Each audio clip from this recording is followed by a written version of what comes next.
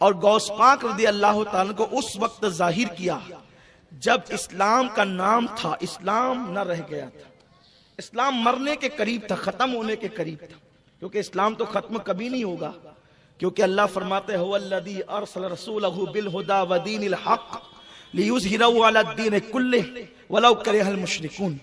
یہ دین غالب ہو کر رہے گا، لیکن کبھی کبھی کمزور ہوا ہے، تو جب کمزور ہوا ہے تو طاقتوروں کو بھیجا گیا ہے.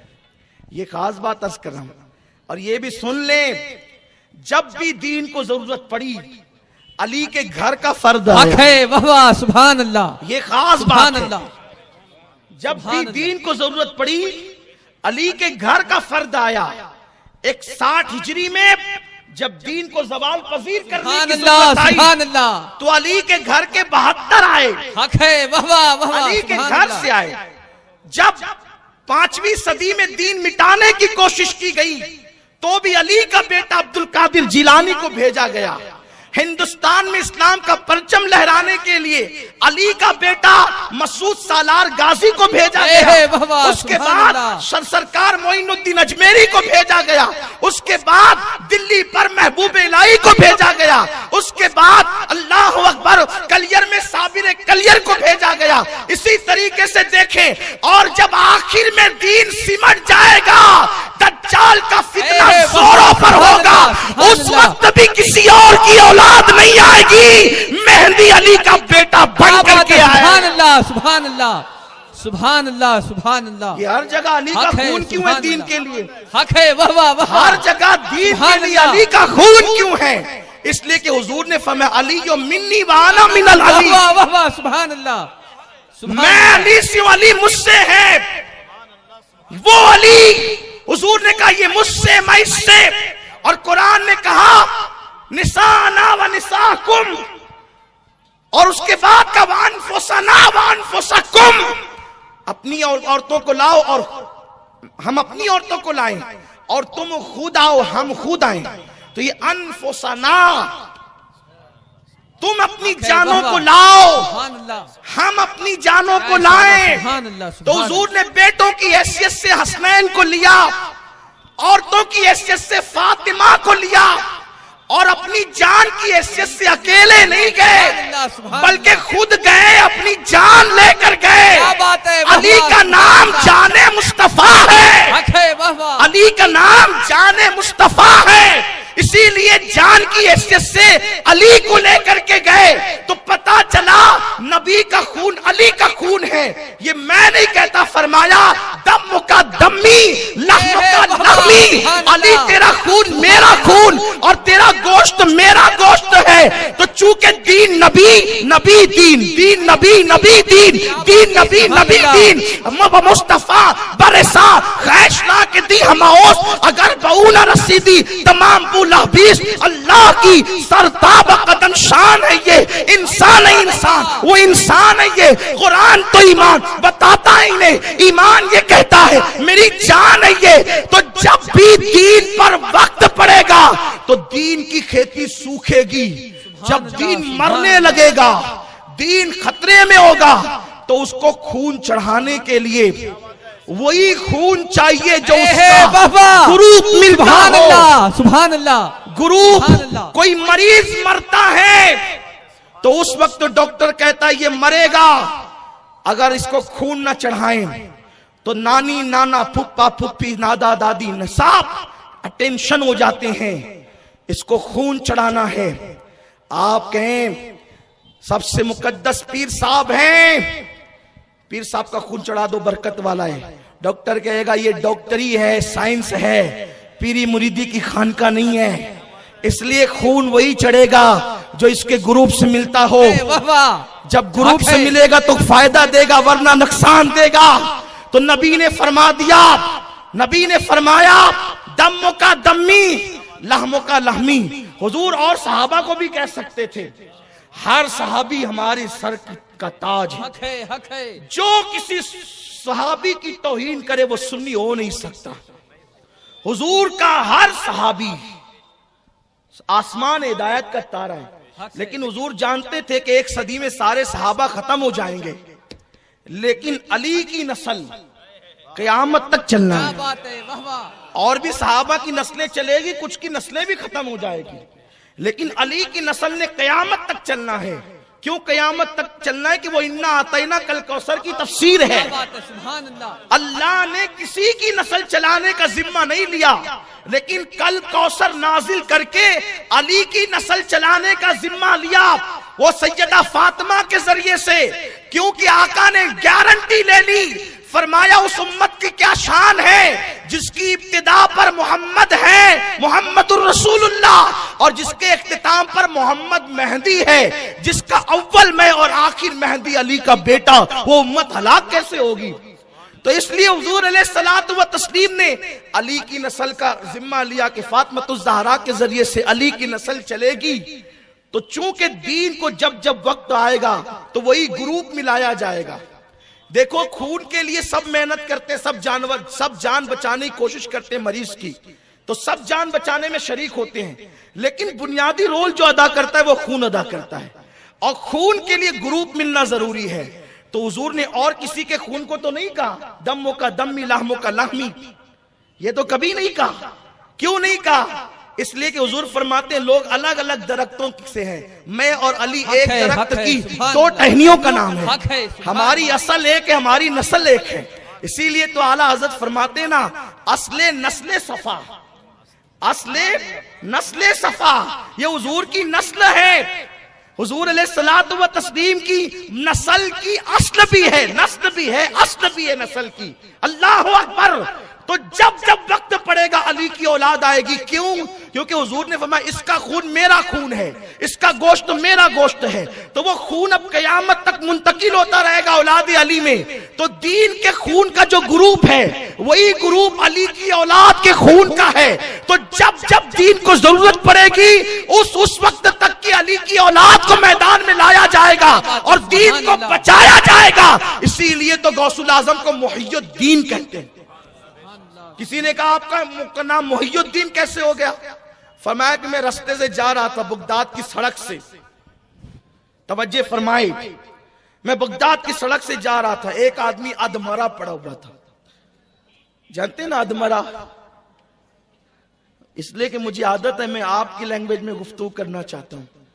آدھا زندہ آدھا مردہ ہاں ہاں کرا رہا تھا. لوگ اس کے پاس سے گزرے، اس نے کسی کو آواز نہیں دی، اس لیے کہ مریض بھی جانتا ہے کہ مجھے کون سا خون چاہیے. بغداد میں کمی نہیں تھی خطیبوں کی، ادیبوں کی، لیکن آواز دی ذرا مجھے اٹھانا، مجھے سہارا دے. تو غوث پاک نے اس کا ہاتھ پکڑا. توجہ، غوث پاک کو اس نے مدد کے لیے بلایا اس ادمرے آدمی نے، اور غوث پاک نے اپنا ہاتھ اس کے ہاتھ میں دیا. غوث پاک کہتے ہیں جیسے میرا ہاتھ اس کے ہاتھ میں پہنچا وہ اٹھ کے کھڑا ہو گیا، اور جو مرنے کے قریب تھا وہ تو تندرست تھا. میں نے کہا تو کون ہے؟ اس نے کہا تیرے نانا کا دین ہوں. کیا بات ہے، سبحان اللہ. مرنے کے قریب تھا، تیرے سہارے کی ضرورت تھی، تو نے سہارا دیا، میں زندہ ہو گیا. سبحان اللہ، سبحان اس لیے تو محی الدین ہے، دین کو زندہ کرنے والا ہے. غوث پاک کہتے ہیں پھر میں مسجد گیا تو مسجد کا ہر نمازی مجھے محی الدین کہہ رہا تھا، محی الدین کہہ رہا تھا، محی الدین کہہ کے پکار رہا تھا. لوگ کہتے ہیں یا غوث المدد نہ کہو. میں نے کہا جس کو دین کہتا ہے یا غوث المدد، دین جس کو پکارتا ہے ہم اس کو نہ پکارے. اور جو دین کو نئی زندگی دے سکتا ہے کیا وہ ہمیں نئی زندگی نہیں دے سکتا؟ سبحان اللہ، سبحان اللہ. تو غوث پاک کو ایسے دور میں مبعوث کیا گیا، جلوہ گر کیا گیا، پیدا کیا گیا کہ سرکار غوث الاعظم دستگیر رضی اللہ تبارک و تعالیٰ عنہ کا دور بڑا بھیانک دور تھا. اس دور میں باطنی فرقہ تھا. یہ باطنی فرقے کے لوگ انہوں نے مسجد کے اماموں کو قتل کر دیا. جو مسجد کے مسلمان امام تھے مومنین، ان کو قتل کر دیا. اور ان کو قتل کرنے کے بعد یہودی اور عیسائیوں کو ان کی جگہ امام بنایا. انہوں نے داڑیاں رکھی، بڑی بڑی ٹوپیاں، عمامے پہنے، اور عربی، فارسی، قرآن، تفسیر پر انہوں نے علوم حاصل کیے، اور وہ مسجدوں کے اندر امام بن گئے. اور جب امام بن گئے تو وہ ہر عنوان پہ تقریر کرتے، لیکن عظمت رسالت پہ تقریر نہیں کرتے. ان کو اصلاح مال بہت پسند تھا، لیکن اصلاح عقیدت ان کو پسند نہیں تھی. عقیدے کی اصلاح ان کو پسند نہیں تھی.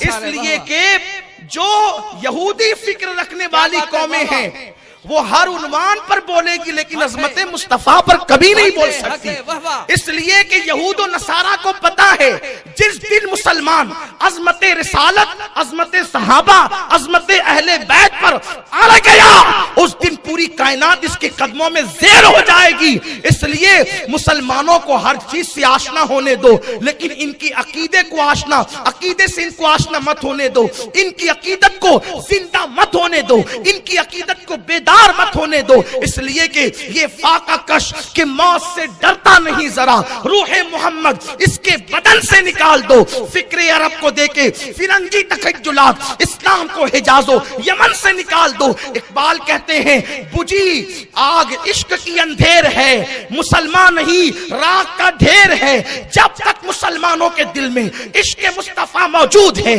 مسلمان مسلمان ہے، جس دن اس کے دل سے عشق مصطفیٰ کی آگ بجھ گئی اب وہ مسلمان نہ رہ گیا، وہ راک کا ڈھیر ہو گیا۔ راک کے ڈھیر کو آپ ہوا میں اڑا دو، پیروں تلے کچل دو، دریا میں بہا دو، اس کو کچھ بھی کرو اب وہ کچھ کر نہیں سکتا، اس لیے کہ راک کے ڈھیر میں کوئی طاقت ہی نہیں ہوتی، کوئی قوت ہی نہیں ہوتی، قوت تو اس کو ہوتی ہے جس کے دل میں عشق مصطفیٰ ہوتا ہے۔ یاد رکھیں شام و یمن کی تباہی کے تانے بانے آج نہیں 1 صدی پہلے سے بنے جا چکے تھے بلکہ اس سے پہلے سے بنے جا چکے تھے۔ اقبال نے کم و بیش 1 صدی پہلے رونا رویا تھا فکر عرب کو دیکھے، فرنگی تخیلات اسلام کو حجاز و یمن سے نکال دو، ہر بات کی گئی لیکن عشق مصطفیٰ کی بات کبھی نہیں کی گئی، عظمت رسالت کی بات کبھی نہیں کی گئی۔ ایسا ہی دور آ گیا تھا غوث الاعظم دستگیر کے وقت میں کہ مسجدوں کے اندر امام اللہ اکبر دنیا دار تھے، یہود و نصارہ کو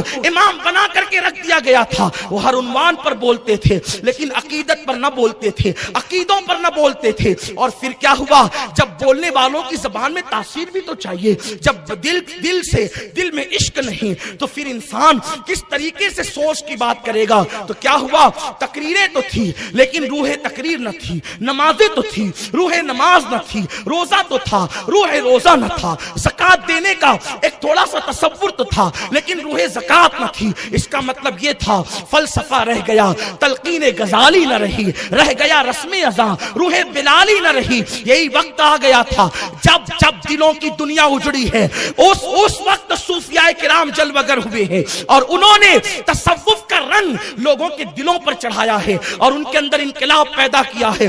غوث الاعظم دستگیر کا دور وہ خطرناک دور تھا، ایک مسلمان سیٹ اور مالدار کے گھر میں 800 لڑکیاں گانے والی ہوتی تھی، 300 لڑکیوں کے ساتھ زنا کیے جاتے تھے۔ اگر میری زبان اس خوف سے ڈرتی کہ کسی کی غیبت ہو جائے گی تو میں ان لوگوں کے نام بھی لیتا، لیکن مجھے اس پہ ڈاؤٹ ہے کہ وہ لوگ واقعی مسلمان تھے یا جعلی مسلمان تھے۔ میں نے پڑھنے میں ابھی اس کی تحقیق نہیں کی لیکن تاریخ بتاتی ہے، اس دور کی تاریخ 5ویں صدی ہجری کی تاریخ، وہ تاریخ کیا ہے پتا ہے، ایک مالدار کے گھر میں 800 لڑکیاں گانے والی، 300 لڑکیوں کے ساتھ زنا۔ اور وہ لڑکیاں کون ہوتی تھی پتا ہے آپ کو، وہ لڑکیاں اللہ اکبر یہودیوں کی بیٹیاں ہوتی تھی، عیسائیوں کی بیٹیاں ہوتی تھی۔ وہ مسلم بادشاہوں کو پوری رات شراب پلاتی تھی اور وہ گانے میں مصروف رکھتی تھی، اس لیے کہ تباہ ہونے والی قوم کا انداز ہوتا ہے کہ دولت کے نشے میں چور ہو کر لوگ اپنے مذہب کو پیٹ کے پیچھے ڈال دیتے ہیں، لوگ اپنے مسلک کو پیٹ کے پیچھے ڈال دیتے ہیں۔ لوگوں کو دولت نظر آتی ہے، لوگوں کو اقتدار نظر آتا ہے، لوگ حسن میں ڈوب جاتے ہیں، لوگ شراب و شباب میں ڈوب جاتے ہیں۔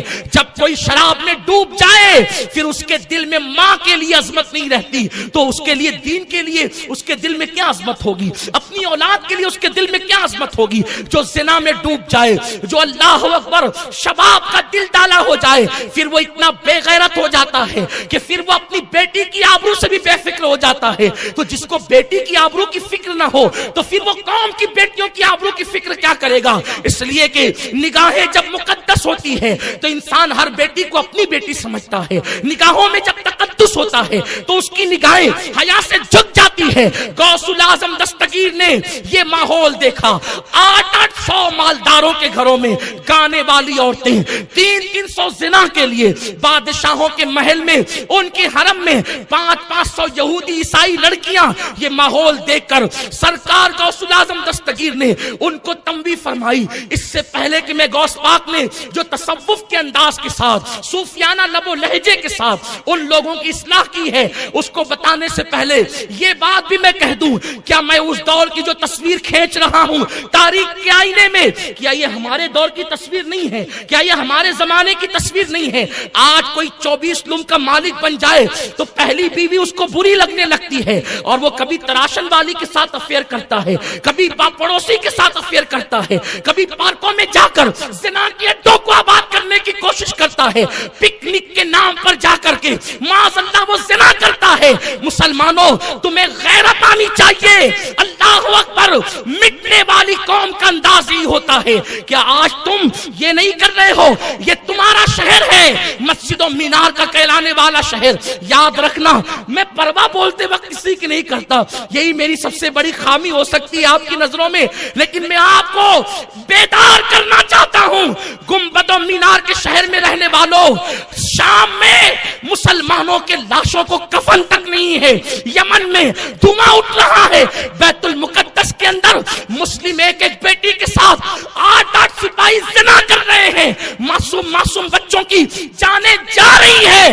حال یہ ہے ہندوستان کے کئی مسلمان نوٹ بندی کے بعد سے بھوک کی چکی میں پس رہے ہیں، اور گنبد و مینار کے شہر میں رہنے والے ان مسلمانوں کا حال یہ ہے، جب یہ مشاعرہ کرتے ہیں تو شاعرات کو بلاتے ہیں، اور شاعرات حسن کی پری بن کر کے، اللہ اکبر، وہ حسن کے اندر ڈوب کر کے آدھا دوپٹہ اوڑھ کر پورے سرار کے ساتھ منبر پر آ کر کے بیٹھتی ہے، اسٹیج پر آ کر کے بیٹھتی ہے، اللہ اکبر، منبر مشاعرہ آپ اس کو کہہ سکتے ہیں۔ اور اس کے بعد پھر کیا ہوتا ہے تمہیں پتا ہے، بڑے بڑے داڑھی والے حاجی، نمازی، مولوی، وہ سب اس سے لطف اندوز ہوتے ہیں، باضابطہ طور پر نفسانی خواہشات کو ورگلانے والے اشعار پڑھے جاتے ہیں، سیٹیاں بجتی ہیں، تالیاں بجتی ہیں، اور پھر وہ کچھ ہوتا ہے جس کو بیان کرنے سے میری زبان حیا خاموش ہے۔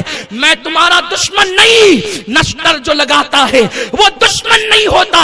اگر تم اسی طرح ڈوبے رہے تو آپ جانتے ہیں ہندوستان جو ہاتھ سے گیا ہے اس کی وجہ کیا ہے؟ پوری رات بادشاہ وقت مشاعروں میں ڈوب جاتے تھے، مجرے میں ڈوب جاتے تھے، نچنیوں پر پیسے لٹائے جاتے تھے، اور پھر ہندوستان مسلمانوں کے ہاتھ سے چھین لیا گیا۔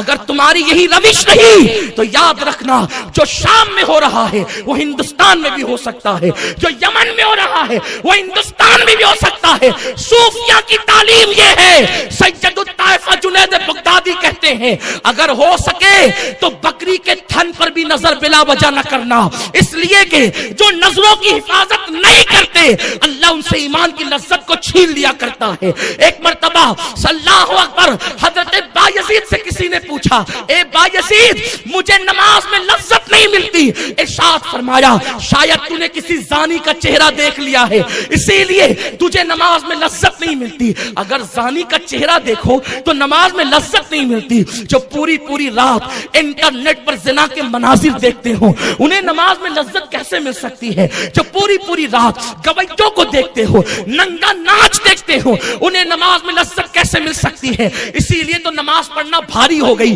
یاد رکھو جن کو نماز کی لذت ملی ہے وہ 18 سال کا علی اکبر لٹا کر، 6 مہینے کا علی اصغر لٹا کر، 19 سال کا قاسم لٹا کر، جب لہو لہان ہوتا ہے تو اولاد یاد نہیں آتی بلکہ سجدہ یاد آتا ہے۔ جن کو نماز کی لذت ملی ہے انہوں نے شان سے عبادت کی ہے، جن کو نماز کی لذت ملی ہے۔ میرے مولا نے علی مرتضیٰ نے کہا اگر اللہ مجھے کہے کہ جنت میں جا یا 2 رکعت پڑھ تو میں جنت میں جانے پر 2 رکعت کو ترجیح دوں گا، اس لیے کہ جنت میں میری خوشی ہے، 2 رکعت میں میرے رب کی خوشی ہے۔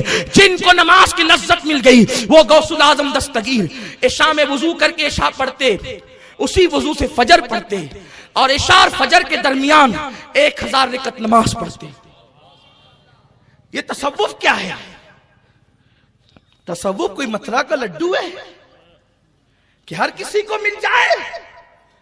تصوف نام ہے دلوں کے تزکیے کا، تصوف نام ہے نگاہوں کی پاکیزگی کا، تصوف نام ہے کردار کی پاکیزگی کا، تصوف نام ہے انسان اللہ کے سوا سب سے الگ ہو جائے، وہ سب میں ہو کر بھی سب سے الگ ہو. اسی کو صوفیہ کہتے ہیں جلوتوں میں خلوت. ہو تو سب کے درمیان لیکن اس شان سے خلوتوں میں ہو کہ میرے آقا کی بارگاہ میں جناب عائشہ ہی پوچھا کون؟ عائشہ کا من عائشہ. عائشہ کون ہے؟ کہ ابو بکر کی بیٹی عائشہ. کا من ابو بکر. کہ محمد کی بیوی عائشہ. کا من محمد. محمد کون ہے؟ یوں ہے یہ تصوف کی تعبیرات ہے، یہ تصوف کی تشریحات ہے. تم تباہ ہونے والی قوم کا انداز ہی ہوتا. مسلمانوں ہم تباہی کے دہانے پر پہنچ رہے ہیں. سرکار غوث الاعظم دستگیر نے جب دیکھا نا یہ منظر تو پھر آپ منبر پر پہلے نہیں بیٹھتے تھے، اس لیے کہ بغداد کا ہر مولوی خطیب تھا، ہر مسجد کا امام خطیب تھا. غوث پاک خطاب نہیں کرتے تھے. ایک دن حضور علیہ السلام تشریف لائے. بعض لوگ اس کو خواب کا واقعہ کہتے ہیں لیکن ملا علی قاری نے اس کو عالم بیداری کا واقعہ کہا ہے. توجہ فرمائیں، غوث کی شان یہ ہے کہ غوث الاعظم دستگیر عالم بیداری میں حضور کو بار بار دیکھتے تھے. تو غوث پاک رضی اللہ تعالیٰ کے پاس سرکار تشریف لائے. اب میں بیٹے عبد القادر تم کیوں خطاب نہیں کرتے؟ عبد القادر تم کیوں تقریریں نہیں کرتے؟ عرض کی نانا جان یہ سب لوگ عربی ہیں، بہت پڑھے لکھے لوگ ہیں اور میں اجمی ہوں. اہل عرب اپنے آپ کو عربی کہتے تھے، ساری دنیا کو اجمی کہتے تھے چونکہ وہ علاقہ عرب تھا اور ان کو عربی بڑی اچھی آتی تھی. غوث پاک کہتے ہیں میں اجمی ہوں، میں عجم کا رہنے والوں، میں عربی نہیں ہوں. تو سرکار غوث الاعظم دستگیر کو آقا نے میں تم خطاب کیا کرو. اس کی نانا جان ان کی عربی بڑی اچھی ہے تو میں کیسے خطاب کروں؟ سرکار نے فرمایا منہ کھولو. غوث پاک نے منہ کھولا. 7 مرتبہ حضور نے غوث الاعظم دستگیر کے منہ میں تھوکا، اپنا لعاب ڈالا اور میں اب خطاب کرنا. حضور علیہ الصلوۃ و تسلیم ہٹے تو مولا علی تشریف لائے. کہ بیٹے اپنا منہ کھولو اور 6 مرتبہ مولائے کائنات نے ان کے منہ میں لعاب ڈالا. سبحان اللہ. غوث پاک نے کہا دادا جان، اس لیے کہ غوث پاک کے علی مرتضیٰ دادا بھی ہے اور نانا بھی ہے، اس لیے کہ ان کی امی حسینی سید ہے اور ان کے ابا حسنی سید سبحان ہے. اللہ. سبحان اللہ. تو نانا بھی ہے، دادا بھی. کا دادا جان آپ نے 7 بار کیوں نہیں کیا، آپ نے 6 بار کیوں کیا؟ تو عرض کی بیٹے ادب کی وجہ سے، کیونکہ سید الانبیاء نے 7 مرتبہ ڈالا ہے، میں 7 مرتبہ ڈالتا تو لوگ برابری کا تصور کرتے ہیں. مجھے برابری گوارا نہیں ہے کیونکہ غلام غلام ہوتے ہیں، آقا آقا ہے. توجہ کریں، جب علی نبی کی برابری نہیں کیا کرتا، بات ہے، واہ واہ. سبحان اللہ. جب مولا نبی کی برابری سبحان نہیں اللہ. کرتا تو مولوی کو حق کیا ہے کیا نبی کی بات ہے، واہ برابری واہ. کرنے کا؟ سبحان اللہ. غوث الاعظم دستگیر سے فرمایا 6 بار اس لیے ڈالا. اور میں علی کو مولا اس لیے کہتا ہوں کہ علی ہمارا مولا اس لیے ہے کہ حضور علیہ السلام نے فرمایا کہ علی مولا ہے. حضور نے فرمایا علی مولا ہے اور اپنی زبان سے علی نے اپنے آپ کو کبھی مولا نہیں کہا. علی تو کہتے انا عبید من عباد محمد، سبحان اللہ. سبحان اللہ. میں محمد عربی کے سبحان غلاموں میں سے ادنا غلام ہوں. لیکن حضور کہتے ہیں علی کو علی، اور وہ بھی کی شان سے کہتے ہیں. مولائے کائنات کو حضور علیہ السلام نے جو مولا کہا نا، وہ ایسی روا روی میں نہیں کہا، چلتے پھرتے کھاتے ہوئے نہیں کہا. حضور اس وقت بھی کہہ دیتے تو حضور کا فرمان تو ہر مرتبہ فرمان ہی ہے. وما ينطق عن الهوى ان هو الا وحی یوحى. حضور نے فرمایا منبر لگاؤ، سرکار نے فرمایا منبر لگاؤ، اور غدیر خم کے موقع پہ منبر لگایا گیا. اور منبر لگا کر کے پھر حضور نے فرمایا آئینہ علی، علی کہاں ہے؟